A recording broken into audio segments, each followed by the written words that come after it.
सबसे पहले तो आप लोगों का बहुत बहुत शुक्रिया कि आप मेरे चैनल को इतना अच्छा सपोर्ट कर रहे हैं।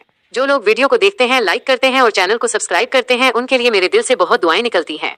आपका यही प्यार मुझे रोज नई और बेहतरीन वीडियोस बनाने का हौसला देता है। ज़ेनिया और उसकी माँ सीरत को अब अपनी आंखों के सामने सब कुछ टूटता हुआ दिखाई दे रहा है। कुछ भी पहले की तरह नहीं रहा, सब कुछ बदल चुका है। हालात की संगीनी को देखते हुए सीरत अब अंदर से डर चुकी है। वो ज़ेनिया से कहती है कि मुझे लगता है हमने जो कुछ फरियाल और उसकी माँ के साथ किया है, आज हमारे साथ भी वही सब हो रहा है। यानी जैसा बोया था वैसा ही काटने का वक्त आ गया है। दूसरी तरफ ज़ेनिया की जिंदगी जहन्नम बन चुकी है। वो रोते हुए अपनी माँ से शिकवा करती है कि आपने मेरी शादी कहाँ करवा दी है।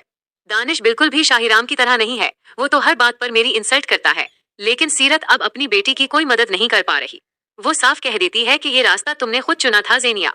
अच्छी भली शाहिराम के साथ जिंदगी गुजर रही थी, अब भुगतो ये सब, मैं कुछ नहीं कर सकती।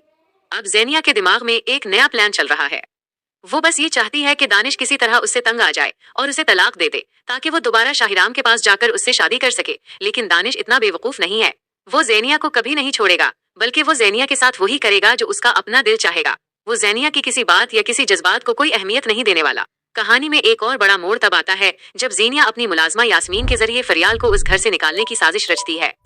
ज़ेनिया के कहने पर यास्मीन निशात के कान भरना शुरू कर देती है और घर की हर बात को निशात के सामने उल्टा रंग देकर पेश करती है।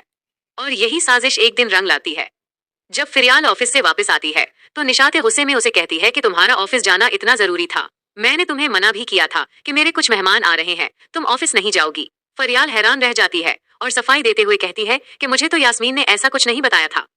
लेकिन यहाँ यास्मीन साफ मकर जाती है और सफेद झूठ बोलते हुए कहती है कि फरियाल ने खुद मुझसे कहा था कि मेरा ऑफिस जाना जरूरी है, मैं जा रही हूँ।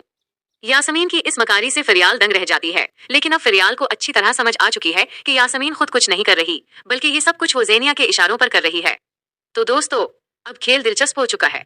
क्या फरियाल निशात के सामने ज़ेनिया और यास्मीन की उस गंदी साजिश को बेनकाब कर पाएगी? और क्या दानिश ज़ेनिया को कभी तलाक देगा या उसे इसी तरह तड़पाता रहेगा?